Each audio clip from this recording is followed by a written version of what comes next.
Do you like it loud? Of course you do, and going to a concert is one way to get your music fix. Think back to a time when you'd have to camp outside a venue for hours just to get tickets. Concerts have changed a lot throughout the years, from stuffy parlor fare to grungy back rooms of hole-in-the-wall clubs. Technology is also having a major effect on the live music scene, not only in terms of the production value, but the artists themselves. So join us in a journey through the Rock of Ages to understand the evolution of concerts.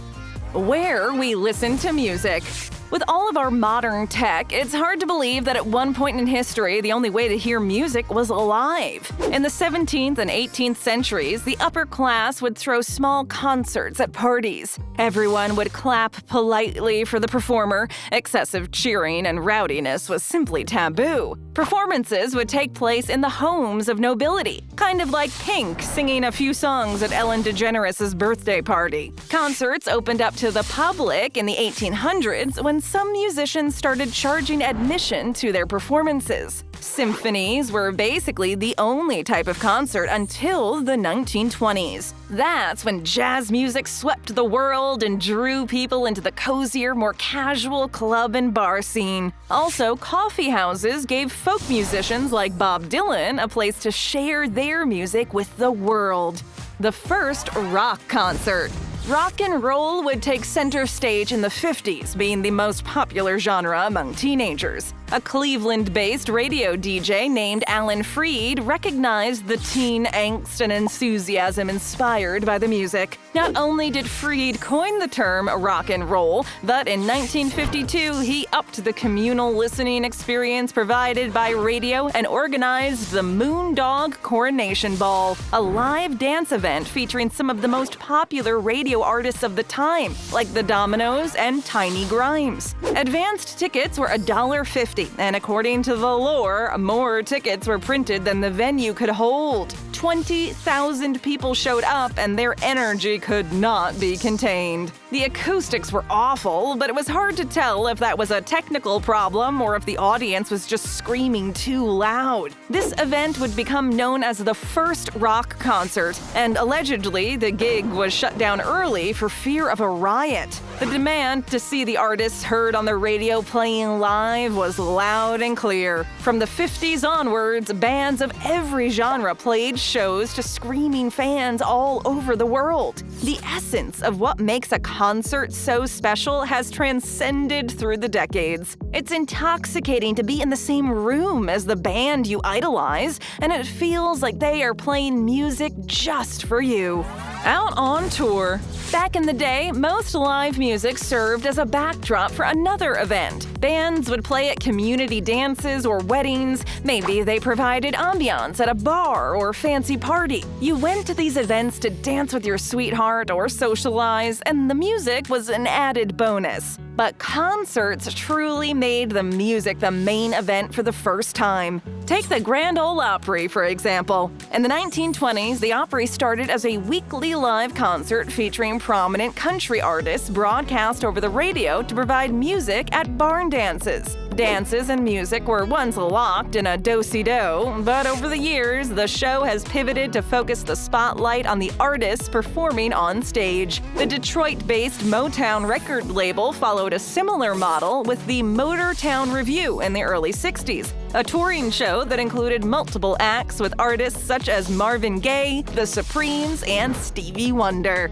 Now you go to a concert to see one featured artist and hope that the opening act is decent. The concert experience is transportive, even borderline religious for some people who will follow a band around on tour, never missing a show. Hello there, deadheads. It's a curious phenomenon, standing in a room with a bunch of strangers, phones in the air, swaying to a Coldplay ballad while trying to catch a peek of an ant-sized Chris Martin. Yet the demand for concerts is huge, and this unyielding demand has resulted in the production value of concerts reaching new heights. Stadiums and arenas as concert venue. When you say the word stadium, baseball may come to mind. Maybe the word arena reminds you of basketball or hockey. But for a long time now, these places have also doubled as a home to the arts. Stadium concerts may be the norm today, but it wasn't always the case. It was in 1965 that the Beatles played Shea Stadium and basically created stadium rock. Now, these first stadium shows used to be sort of scrappy, like something a high school AV club could put together. Think loose wires and bad tinny sound. The performers couldn't even hear themselves on stage, with the screaming fans often drowning out the music. Now, stadium shows are a big-time professional operation, employing hundreds of people to put an event together. Think set designers, backup dancers, roadies, electricians. It takes a village to put on a good show. Take Roger Waters and the Wall Tour from 2013. 6 buses and 21 semi-trailers were used to transport people and equipment to each venue. In each new city, the crew transformed the stadium with a ginormous wall of LED screens used to accompany the music with striking visuals. Technology like this allows musicians to tell stories throughout the concert, making the experience transcend the audience's expectations. Unless, of course, you looked up the set list online before heading out for the night. Before the internet age, you never knew what you were in for when going to see your favorite band. With the advent of smartphones, some fans even record their concert experience and post it online. This sort of makes concerts more accessible to everyone, but some would argue this behavior takes you out of the moment. Lighters raised in the air have been replaced with iPhone flashlights, and fans spend more time filming themselves singing along than enjoying the show in real time. But hey, if you bought a ticket, you can enjoy yourself however you want. Big money concert tours.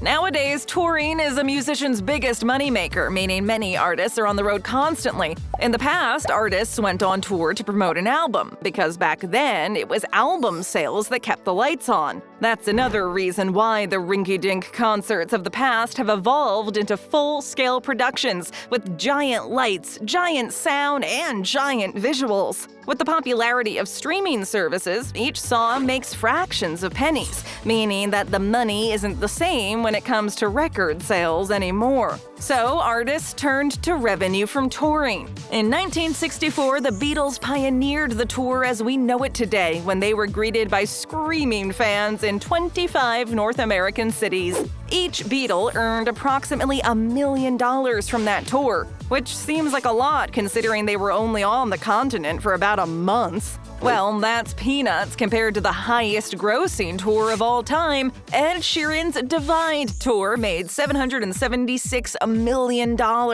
although he was on the road for over 2 years. The record was previously held by U2, who made $736 million with their 360 tour. Other artists like Lady Gaga or Beyoncé choreograph elaborate routines performed in concert that become just as iconic among fans as their music. It's not much different from what Madonna did in the 80s and 90s, but you couldn't pause, rewind, and learn her dances from clips on YouTube back then. For Lady Gaga's The Monster Ball tour, fans were even encouraged to come dressed up in costume. Concerts are much anticipated by fans who look forward to when their favorite artists will come to town. That is, if you are able to get tickets. Tickets! Get your tickets!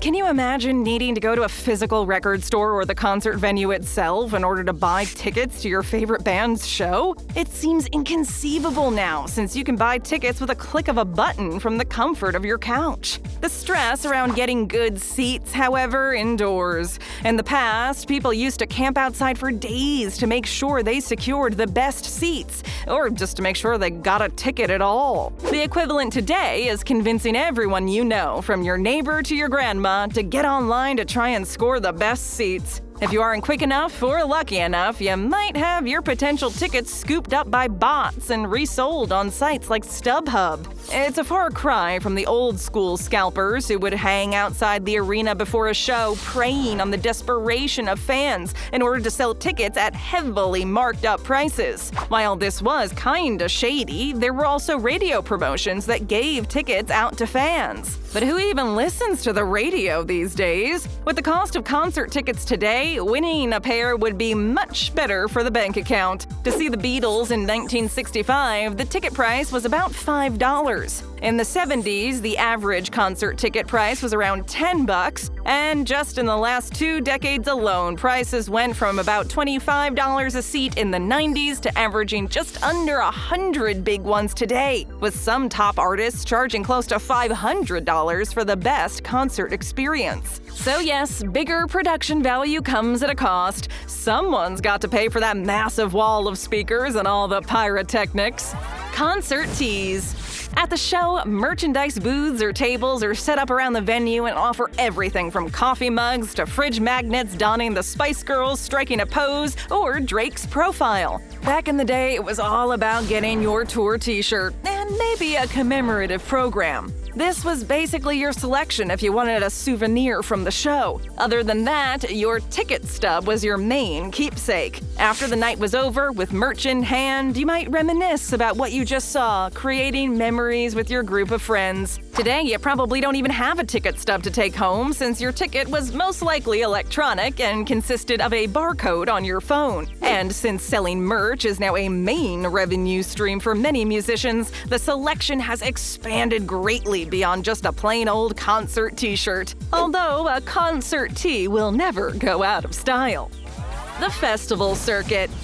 Musical festivals may seem new, fresh, and hip, but the concept has been around for literally ages. They cropped up in England during the 18th century as an extension of the music scene. Now, there are hundreds of festivals worldwide that host a collection of artists, usually from similar musical genres. Attendees gather in a field, maybe a park, bringing their own tents and gear to camp out for the weekend. Fan favorites include the Glastonbury Festival and the Reading and Leeds festivals in the UK. In all of history, though, nothing tops that August weekend of 1969, where the likes of Janis Joplin and Jimi Hendrix jammed out to a crowd of 400,000 people in a farmer's field in New York State. Yes, we're talking about Woodstock, synonymous with hippies and emblematic of the countercultural movement. Peace, love, and rock and roll governed the weekend, cementing Woodstock as the template for all future festivals. The festival scene today has now morphed into a sight of glamour. Celebrities flaunt their designer outfits at Coachella and stay in luxury vacation homes instead of just pitching a tent in the mud. Popular festivals in recent years for people who want to take their concert experience to the next level include Lollapalooza, Osheaga, Camp Flog Gnaw, and Lilith Fair. Music festivals are not for the faint of heart, mind you. You have to be a pretty hardcore music lover with good endurance in order to make the most of your outdoor music festival experience. Concerts go virtual. When the global pandemic hit, the live music scene was turned upside down. Musicians had to reimagine the whole way of bringing their music to the fans. Some artists adapted their shows to an online format, but watching Billie Eilish on your phone is just not the same as being in a venue, watching the show live in person. Going online is one thing, but how about going holographic? Artists like Tupac and Michael Jackson have seemingly come back from the dead for an encore with the use of hologram technology, and most recently, 70s icons ABBA have released a new album and are creating a groundbreaking show using holographic avatars. That's one way to stay young forever. Will this be the future of the concert-going experience? Fans want a personal connection to their favorite artists, not a virtual one. I mean, you can't catch a drumstick or snag a guitar pick from a band of avatars. And besides, who will the groupies hang out with after the show? Thanks for watching. Indulge your curious side and tap or click on another video. Hit that subscribe button and ring that notification bell.